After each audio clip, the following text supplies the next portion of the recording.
Welcome to another episode of Tina's Arena. Today is a very special episode for me. I have my very first guest, who is my good friend, Kristi Simons. Kristi Simons is a teacher, and she has lately been transitioning into work as a coach, helping teens become more confident. And I don't know how else to describe it. How would you just describe it, Kristi? Thank you, by the way, for having me. I'm so excited to be here. I was a teacher for 12 plus years at the French Catholic Board here in Windsor, Essex. And I moved full time into confidence and life coaching for teens. So essentially, what I do is I still help because I do have that educational background. I have been a support for families to help their teens navigate the complexities of high school and graduation and getting all their credits, but then also the life aspect of that and all of the challenges that come their way. And parents often say to me that it's really like that emotional regulation piece that they're noticing is where they need the most support because they're just not sure how to help them through that. And I really do take a holistic perspective when I work with all of my clients because all of their needs are so individual. And yeah, the journey to confidence is one that I started walking, I want to say like 4+ years ago, and I'm still currently on that path today. I can just really see how my own personal experience with confidence and how we can cultivate it and continue to grow that muscle each and every day. Like that is a part of who I am too. I feel like that really makes for a great connection. So it's a little bit about me and what I do. Thank you. Okay, so I guess first question is, what does confidence mean? Oh, I love this question. It's a question that I ask on my podcast. So it's very, very fun to be on the other side of that. So, confidence. I think what I used to believe confidence was, because I don't actually ever think that I really sat and thought about my thoughts, but I would say that my teen self believed that confidence meant just like this feeling of being confident. And some people have it and some people don't. What I know now after starting my 4+ year journey and now working with teens to help them cultivate it is that it's not so much a feeling, but rather like this willingness to actually want to try something new that's going to challenge you, that's going to help you step out of your comfort zone. Because when we do that, we feel more empowered and we feel more confident because you're essentially just gaining more competence or more mastery in a certain skill or goal that you have set for yourself. And so over time, as you continue to practice and grow that muscle, your confidence will grow as well. So I also, though, in saying that, believe that it is so much more complex than even that. And I think that's really where my work has been focused the last little while is noticing like how everything is so connected. And I was saying this to you before we jumped on this call, and especially in terms of the fact that you work with like nutrition and food, I feel like that's a huge part of it as well. So if a parent comes to me and they need support and they want their teen to feel more confident, because that's generally what they will ask for, I feel like it just right off the bat, I wish I could tell them that it just goes so much deeper than just that feeling and that mental shift of just feeling confident. It comes down to two, like the things that you are putting in your body, the habits that you have for yourself, the foundation that you have set really truly before you even start to build and take action towards the goals and things that you have for yourself. You have to feel good in your physical vessel, I feel like, before you can take on external challenges and obstacles. And so, yeah, I've been trying to really unpack that lately because those are some realizations that came to me. And I'm not sure what you think about that. Curious your thoughts, actually. I agree that you have to feel good in your body in order to start feeling like you can take on more. And I think that's where confidence begins. So I actually wanted to ask you, how did you kind of realize that it was the confidence piece that you were missing? And how did you start to work on that when you didn't know that that was a thing? Like before you knew what to work on, how did you make that realization and start there? So that's the thing. I realized this like later along my journey. I never realized at the beginning that that's what it actually was. Do you know what I'm saying? Or is that what your Hmm. question was? Like in the Yeah. beginning, not knowing.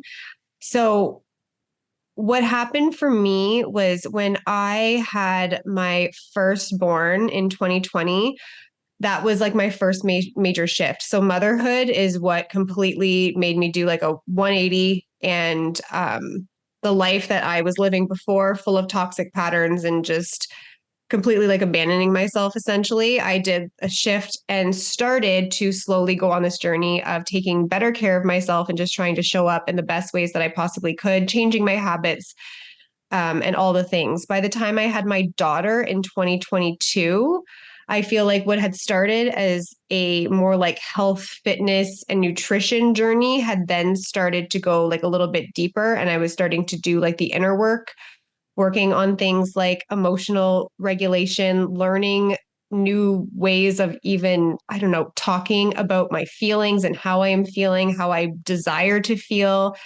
I didn't know what any of that meant. Like having a vision, what are my dreams? I had no idea. And so, yeah, what I came to notice along the way is, of course, once my physical body felt better, I started to feel more confident. And it was almost like little breadcrumbs were being laid all along the way. So the more like I would do something, I would practice it, and I felt like I'd mastered it. Like running, for example, I started running, started doing that. Like 4 years later now, I'm running a full marathon, not because I think that I'm going to be the best full marathon runner. Like I'm actually terrified. It makes me feel like I want to vomit. I'm hoping I finish before they pick me up at the last second. But regardless, like I'm going to do it because I am that confident that I know that I can do it and finish. So Hmm. that like that's it. Just do it and finish.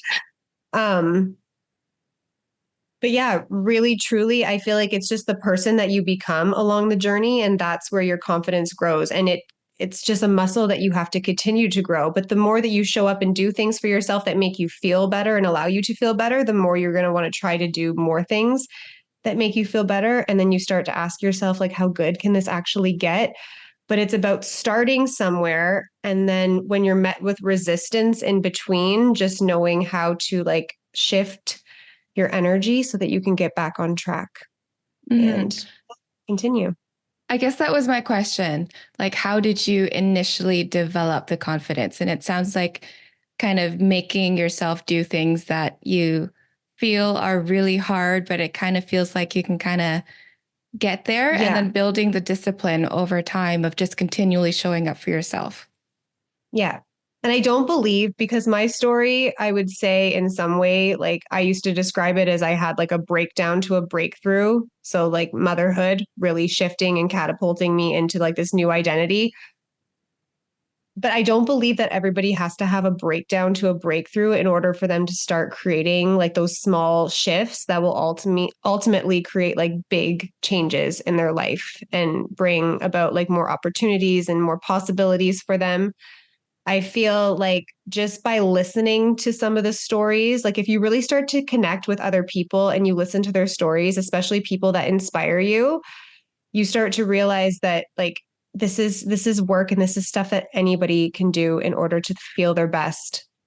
So really, I would say honestly, once I felt that shift and I knew I was committed, the first thing that I did was just like anchor into my why. So the reason why I wanted to continue to show up to do this to feel better, because especially in the beginning, that's where I remember being met with like the most resistance, especially because I had like a newborn baby. It was like the last thing that I wanted to do was to like breastfeed him essentially all night in the middle of the night and then get up and go for like a morning walk or run to start like doing things for myself again and taking care of myself and focusing on my health and, just drinking more water and sleeping more even.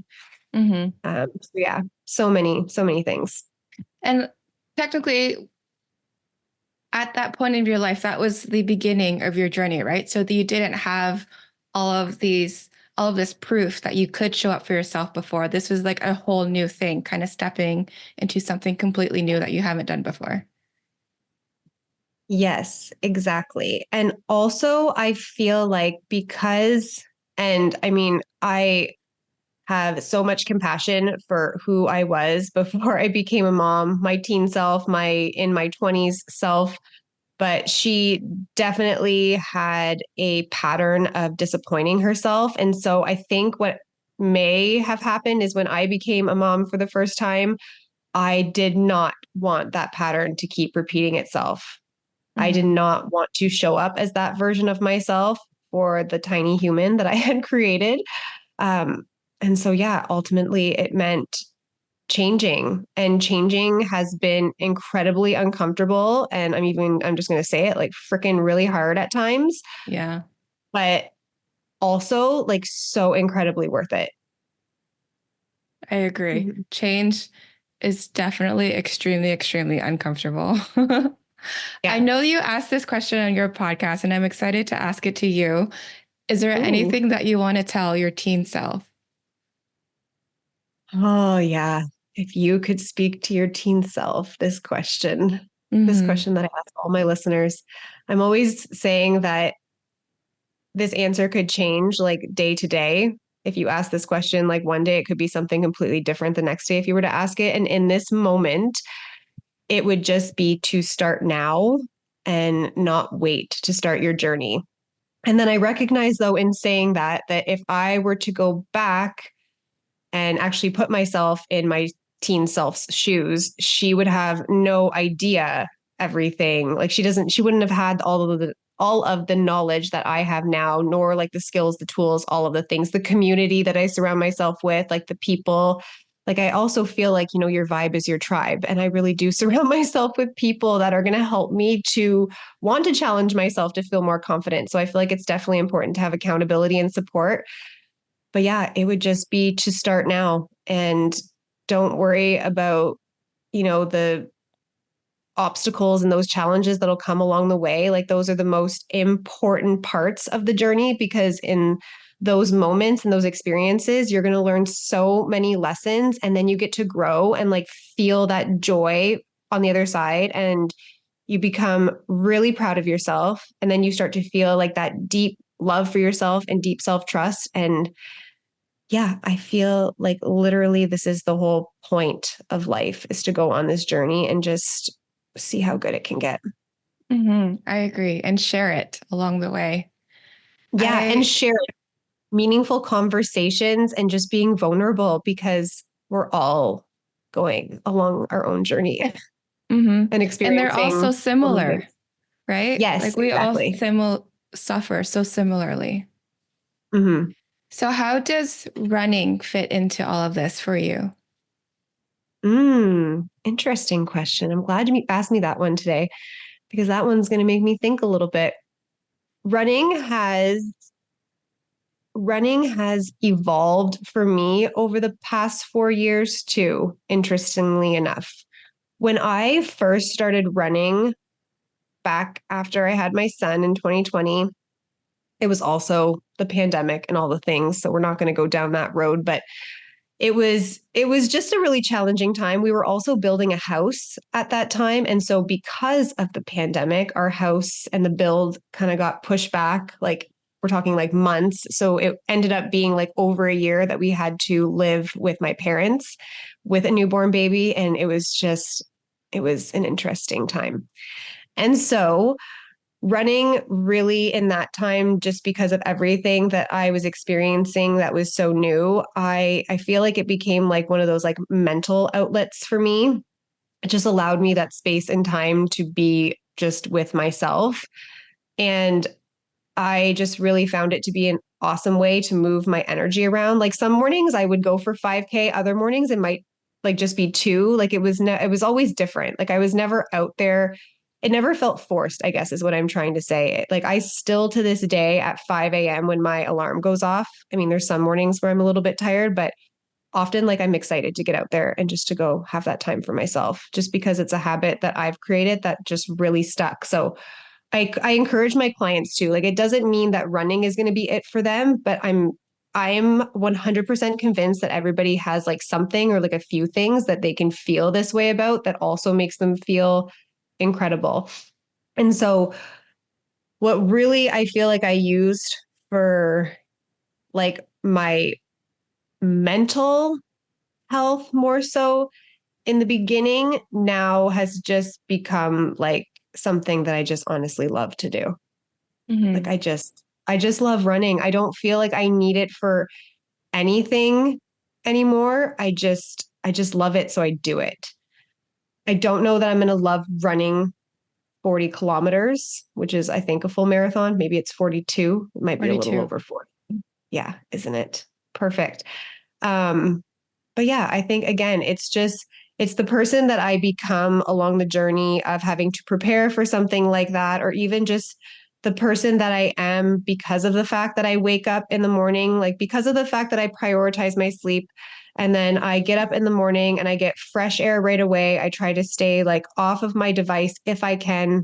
Sometimes that doesn't happen, but if I can, and I just get outside, go for either that walk or that run.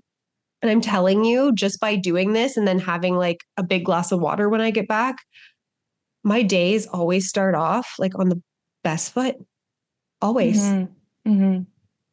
Yeah. It's amazing. Physical movement is something that I try to get all my clients into, because it is Mm-hmm. a keystone habit, which means that once you start prioritizing exercise, just like you said, if you're forced to wake up at 5 a.m.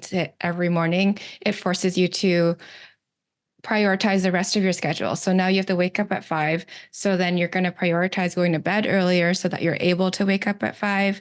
And then you chug a big glass of water and you feel Yeah. like you've accomplished something during your day. So the rest of your day just goes a little bit better. It's also a way to get out of your head and into your body and kind of just forget all of the things that you're thinking about. And it's just a huge reset. And so I love that you talked about now you love it so much and it's just something that you do. And I think that's so important. Like you said, that everyone has something that they're going to love, right? And it doesn't matter what it is. It's just that you have to find that thing that drives you and makes you just want to do more of, because we all need to move our bodies. It's just a part of human life. It's something that we have to do in order to feel good. Yeah. And in saying that, honestly, I feel like the confidence comes from keeping the promise to yourself to keep doing and showing up for the thing that you love and not allowing anything else to try and like hold you back or change your mind, pull you away. Like that little voice in your head that's like, no, you're too tired, stay in bed. You're like, Mm-hmm. no, not today. Cause I know how good I'm going to feel on the other side of this if I do it. And again, rest days are still fine, but I feel like you kind of know when that voice is like, you're like, no, I actually thought I really wanted to go, but maybe no. Then listen to your gut and go do the thing for you that you love. Exactly. It's your own feelings. It's your own thought that is kind of holding you back. So you have to know it's a dance, right? Knowing when to listen to it and when to not. Yeah. And I've had this conversation. My goodness, I don't even know if we want to go down down this lane, but I've had this conversation with so many people on so many podcasts lately about the like thinking about what you think about, and had I known that when I was a teenager, like what a difference it could have made. But then you start thinking about what you think about, and yeah, it can almost become like too complex and you Mm-hmm. overcomplicate things. So yeah, Yeah. it's just about knowing yourself. And I feel like just connecting with your intuition, that gut feeling, like, or the energy that you feel, you can connect with that. This is another thing that I tell my clients as well. Like, everything it is that you need to be doing most of the time. Like, you already know in your heart, and it's just that you're not listening to yourself. And it's that daily practice of not listening to yourself and not keeping the little promises you make that erode at your confidence, right? So the more that you are not living in alignment with what you believe to be right, the more you're going to feel bad about it and yourself. Hmm. And so, what I misunderstood as a teen and even like a younger adult, and I'm saying like in my 20s, is that I think that I thought in terms of like my health, my confidence, my self-worth, I don't know, my job, my friendships, my relationships, like everything. I think that I thought that like in all those areas of my life. All I needed was like this quick fix in order for it to get Mm-hmm. better and to be fixed. What I didn't realize is that all of these, excuse me, separate areas like outside of me, they are literally all connected. And all I had to do was do the inner work in order for all of them to start to like fill themselves up, essentially, and for them to all start changing as well. So, yeah, I guess confidence is a journey, just like, your health is a journey, everything is a journey, and it's something that just literally needs to be worked at every day. Small habits need to be put in place. You can pivot, you can shift, you can rest when you need to, but yeah, just constantly holding yourself accountable, writing down your goals, and just allowing yourself that time to be present so that you can actually hear what it is that you truly desire and you truly want. Like that literally is the game changer, but you have to be committed to this. I feel like it's an investment for life. Mm-hmm. So that is one thing that I completely misunderstood when I was younger. And now that I know that, yeah, I've embraced the journey. Because it is a journey. I think that was a beautiful summary of the podcast episode so far. Thank you. So I guess I could ask next, what is it that you're working on next? Ooh, in terms of myself or in terms of my business? Both. Start with yourself and then talk about your business. Oh, okay. So for myself, I am really working now on getting myself out into the community to meet with families and teens. I just hosted my first ever confidence workshop at the lodge at Lakeshore for anybody who listens to this podcast and is local. I hosted it with my friend Bushra. So we had mindfulness and somatic practices. We kind of like blended those with like the mindset work that you can also do. And yeah, it was a really big success and it was a lot of fun. So we're actually thinking about hosting some more of those. So I feel like for me, in terms of like personal, like that has really like stretched me because I've really been, yeah, like stepping into like that leadership role in the community in terms of like somebody who is, yeah, here to help support teens cultivate confidence. It's really, really exciting. It's something that I'm so passionate about. And I feel like being able to step into that next version of myself has been really, really incredible since the start of the new year. I also have been working one on one with clients.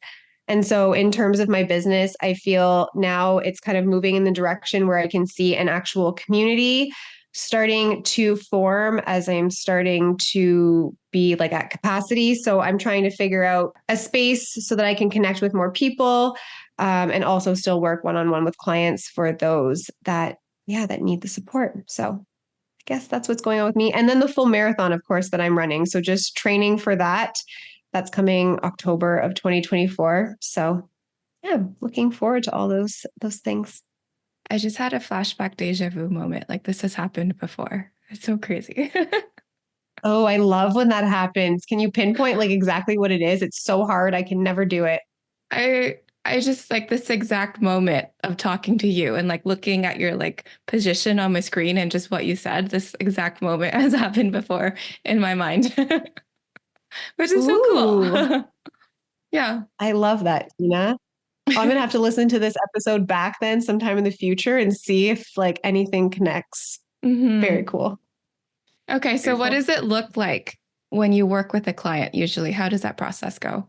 What I do is I take them on a journey through either a 3 month or a 6 month container. And it's either for the education and life coaching, or it's just life coaching or just like education. It's one or the other.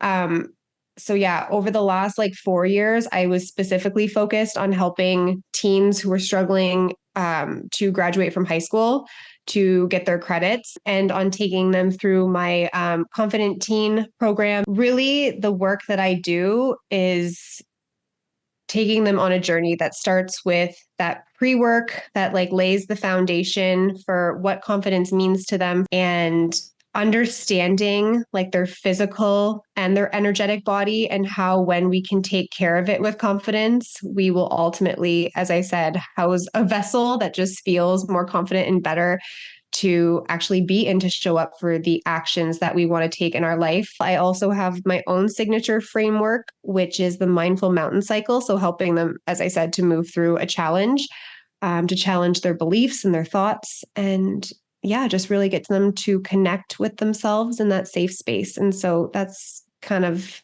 in a nutshell, the work that I do.